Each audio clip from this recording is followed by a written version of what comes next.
একটা টিকার সংকট নেই, আমাদের টিকা আমাদের স্টক রয়ে গেছে আমাদের হাতে, আগামী 6 মাস পর্যন্ত আমরা টিকা দিয়ে যেতে পারবো। তারপরেও স্টকের জন্য আমরা অলরেডি আমরা ভ্যাকসিন দেয় নেই 2020 সনের পর থেকে, এবং ভ্যাকসিনের স্টক ছিল না। আমরা খুব তড়িৎ গতিতে উইক আমরা স্টার্ট করতে পারি নাই, বাট পরের উইক থেকে আমরা গ্যাভির সাহায্যে, ইউনিসেফের সাহায্যে আমরা ভ্যাকসিন কালেক্ট করে already we have started vaccination all over the country. আমাদের 6 মাসের স্টক আছে।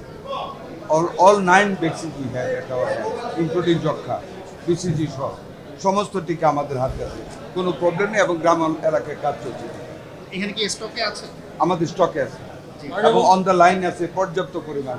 এর পরবর্তী 6 মাস পর্যন্ত ইনশাল্লাহ আমরা ভ্যাকসিন দিয়ে যেতে পারবো, টিকা দিয়ে যেতে পারবো। জলাতঙ্কের টিকা আপনাদেরকে বলি, অনেকবার বলেছি, জলাতঙ্কের টিকার একটা ক্রাইসিস হয়েছিল, বেটিটা এটা আমরা মোকাবেলা করেছি লোকাল পারচেজ করে। একটা ক্লজ ছিল যে ব্যাংকক মানে বাইরে থেকে এই ভ্যাকসিনটা টেস্ট করা ওয়ার্ল্ড হেলথ অর্গানাইজেশন, যেই কারণে ডেলিভারি নিতে অনেক দেরি হয়েছিল।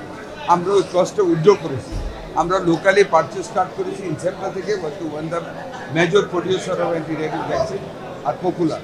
আমরা ওদের কাছ থেকে নিয়ে আগামী 1.5 মাসের ভিতরে আমাদের বাফার স্টক আসতেছে অ্যান্টি রেবিস। আমরা 1 লক্ষ স্বাস্থ্যকর্মী নতুনভাবে নিয়োগ করতে যাচ্ছি, প্রসেস হচ্ছে।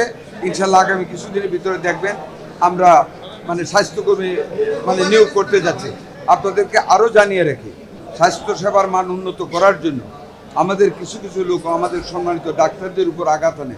এই 1 ঘন্টা আগে মাননীয় প্রধানমন্ত্রীর সাথে বৈঠক হয়েছে, উনি নির্দেশনা দিয়েছেন আমরা 500 হসপিটালে ইনক্লুডিং অল দ্য উপজেলা, সকল উপজেলা হেলথ কমপ্লেক্সে আমরা 10 জন করে সশস্ত্র আনসার নিয়োগ করতে যাচ্ছি ইনশাল্লাহ আগামী কিছুদিনের ভিতরে, ডাক্তারদের নিরাপত্তার স্বার্থে। আমাদের সকল উপজেলা লেভেলের হাসপাতাল, তার সাথে আরো কিছু বড় হাসপাতালে 10 জন করে সশস্ত্র আনসার নিয়োগ করতে যাচ্ছি আমরা, খুব তাড়াতাড়ি হবে ইনশাল্লাহ।